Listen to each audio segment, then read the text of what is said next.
ایک حدیث کے بارے میں پوچھا جاتا ہے کہ جس کے اندر آپ علیہ الصلاۃ والسلام نے اپنے صحابی سے فرمایا، جس کا مفہوم یہ ہے کہ اللہ پاک نے سب سے پہلے اپنے نور سے میرے نور کو پیدا فرمایا تھا، تو کیا آپ علیہ الصلاۃ والسلام اللہ کا نور ہیں؟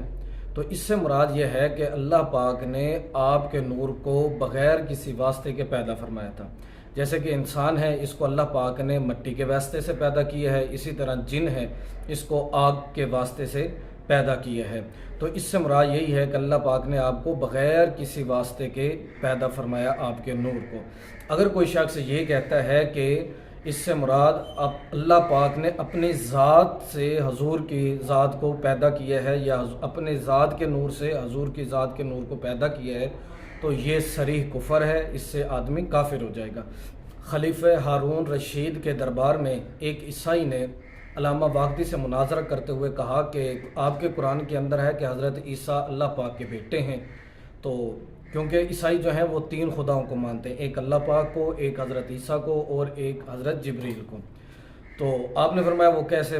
اس نے کہا کہ قرآن پاک میں وَكَلِمَتُهُ أَلْقَاهَا إِلَى مَرْيَمَ وَرُوحٌ مِّنْهُ، اور اسی کا ایک کلمہ ہے جو اس نے مریم کی طرف القاء کیا ہے اور اس کی روح اسی سے ہے۔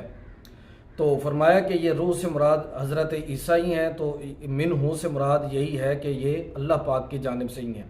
تو پھر علامہ واقدی نے اس کے جواب میں یہ فرمایا کہ قرآن پاک کے اندر ہے وَسَخَّرَ لَكُم مَّا فِي السَّمَاوَاتِ وَمَا فِي الْأَرْضِ جَمِيعًا مِّنْهُ، مسخر کر دیا گیا تمہارے لیے جو کچھ آسمانوں میں اور زمینوں میں، اور یہ تمام کے تمام اسی سے ہی ہیں، یعنی اللہ پاک سے ہی ہیں۔ تو اس سے کیا مراد ہے؟ اس سے مراد یہ ہے کہ اللہ پاک نے ان کو بغیر کسی واسطے کے پیدا فرمایا ہے۔ اب جیسے حضرت عیسیٰ علیہ الصلاۃ والسلام ہے، یہ بغیر باپ کے واسطے کے صرف حضرت مریم علیہ الصلاۃ والسلام کے وطن سے پیدا ہوئے۔ اب دیکھیں کہ اللہ پاک کی یہ قدرت ہے کہ اس نے انسان کو بغیر ماں باپ کے بھی پیدا فرمایا ہے، ماں باپ کے ساتھ بھی پیدا فرمایا ہے، صرف مرد سے بھی پیدا فرمایا ہے، صرف عورت سے بھی پیدا فرمایا ہے۔ حضرت آدم کو بغیر مرد و عورت کے پیدا فرمایا ہے، اسی طرح ہم جیسے انسان ہیں ان کو مرد اور عورت کے واسطے سے پیدا فرمایا ہے۔